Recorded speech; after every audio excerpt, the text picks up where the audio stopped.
Hello and welcome to the Listening Post's unboxing channel on YouTube. Today I'm unboxing something that isn't new to our industry, but it is beautiful and one of the most well thought out budget media players on the market today, the Bryston BDP Pi.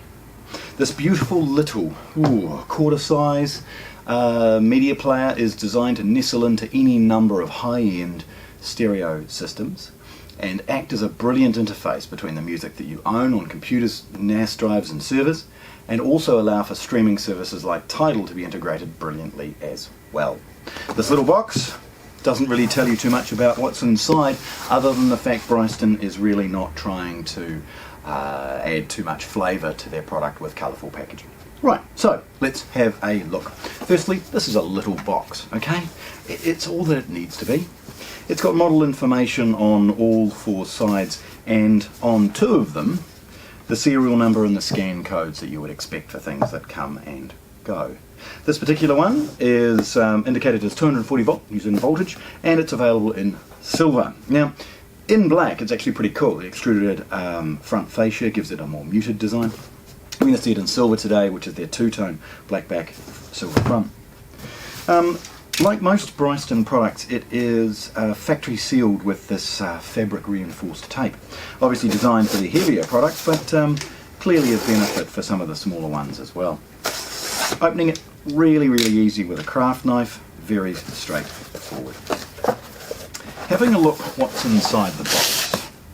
Obviously a lot of packaging, as they know that this product is going to be sent for export and they want it to arrive in one piece. The first thing in the top is the unit power pack.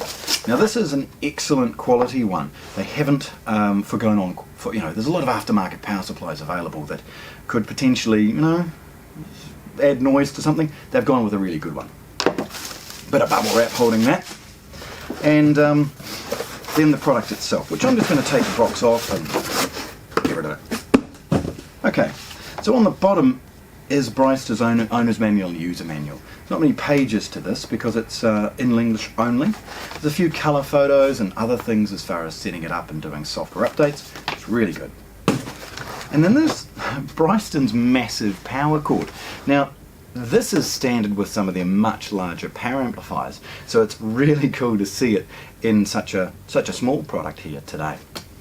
Following on, the closed cell foam, cut to the shape of the product, two ends of that, and then this little baby product all in a clear plastic bag. Now, so, looking at this for the first time, the front is a very basic colour display. It's very small. It indicates the basic operations and other things like that. There's an IR sensor. In fact, look, pause. Hang around for some of the photographs. I'll power this up so you can see what's on the display and other things along those lines. Nevertheless, beside it, we've got an IR sensor. You've got your classic play left and right and then up and down. So tap it and it moves one way, push and hold, it moves the other.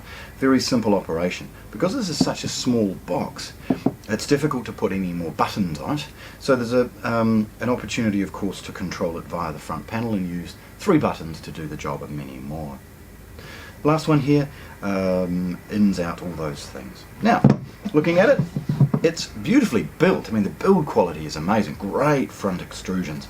Good quality steel box, and it's not very deep and would easily sit in any hi-fi rack.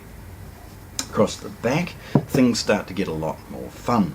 Now, it has an HDMI output. Now, this is really to have picture and other things like that off to a television or an AV amplifier that this is the streamer for. The connection may not be currently sort of much use to most people, so we're going to concentrate on the next, which is the USBs. Now there's 4. This allows for the docking of small pen drives and other things like that. Much larger hard drive should probably be connected to the network, as the network protocol would be a little bit easier for this to see and navigate. You've got, again, 4 of those. You've got a traditional RJ45 or network socket. Now this is where the magic happens with this product.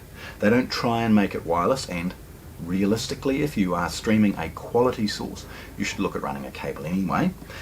This product, of course, network interface, so a network socket required, of course, for it to do its job. It's got an IR input at the rear. Now that means if you are controlling this from other Bryston products, you're able to plug a 3.5mm cable in rather than sully the front with a stick-on emitter. There's a coaxial digital and optical digital output, and they're the only outputs from this device, as this is a media interface. It's designed to, through their app, give you the immediate control of your music library, and then output it to a digital to analog converter, a DAC, or into a CD player with an external digital input perhaps. So coax and optical is all that it requires. Over to the far side is the 12 volt 2 amp input, of course supplied by the uprated power supply, and a simple rocker switch for on and off. At the base of the product there's a bit of information, serial number and other things along those lines, as well as a electrical certification tick. Okay, rubber feet means that if this is sitting on other products, it's not going to come to any harm. Okay, so this cool little product, and I really like it, the Bryston media interface, the BDP Pi, unboxed here at the Listening Post in Christchurch. Thanks for watching. If you want to see more, subscribe to our channel.